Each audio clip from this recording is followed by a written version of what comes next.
All right, well, like I tell people all the time, the entirety of biblical prophecy has been fulfilled. You live inside the new heaven and new earth that was prophesied in Isaiah 65 and 66, as well as Revelation 21 and 22. You live there whether you believe me or not. Not a speck, not a portion, no passage of biblical prophecy is awaiting fulfillment. You live in the fullness. In fact, we've lived in the fullness for nearly 2,000 years. Continuing along with this little series we're doing on September 23rd, 2017, people think this is going to be a significant date. Apparently on this day, above Jerusalem, the astrological sign of Virgo is going to be there with 12 stars above her head. And individuals are, Jupiter apparently is in some kind of interestingly strange motion, remains inside of the womb of Virgo, if you will, for 42 weeks. And then, of course, gives birth. Jupiter is the king planet, as they say, and is represented by the Messiah. So she's giving birth to the Messiah. And they say this is a great sign that is seen in heaven that everyone's going to see. The first thing I usually try to tell a person is, look, Revelation is a dream vision. So who is having the dream vision, you or John? John. John is having the dream vision. He is detailing a dream vision that he had.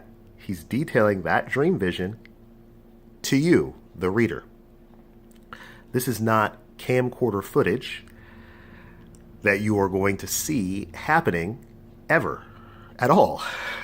It's a dream vision. It means something else. You have to interpret the imagery. So the woman that is believed to be a astrological sign that'll show up on the 23rd of September of 2017, this woman, if you're reading the full chapter, it's 17 verses, you'll notice that this woman cannot be a constellation. She cannot be a constellation because by the 6th verse, she is on the planet. In fact, it says that she flees away into the wilderness.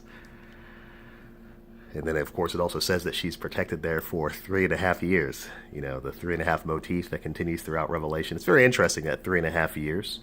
But anyway, aside from that, I'm not going to go into that right now. That woman cannot be a constellation if she is fleeing to the wilderness.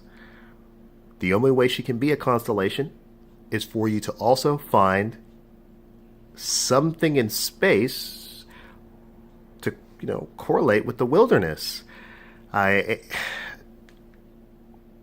Sometimes I feel pretty bad about this, I told people about that blood moon situation as well, and told them there is just nowhere in the Bible where it says that blood moons are going to fall on specific days before the return of the Messiah.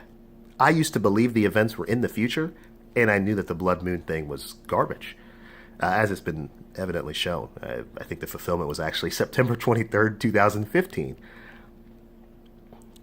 What's going on here is that people are not interpreting imagery language. That's all it is. We're looking at the text, and we're hearing these great arguments online about, oh, it's this, it's that. It's none of these things. The Bible is discussing the end of an age. In Matthew 24, verse 3, the disciples ask us, when shall these things be?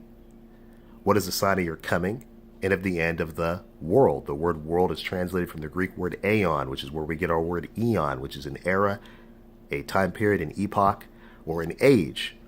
Okay, aeon is a very interesting word in general. It's translated, I think, 71 times in the New Testament as the word ever, and 38 times as the word world.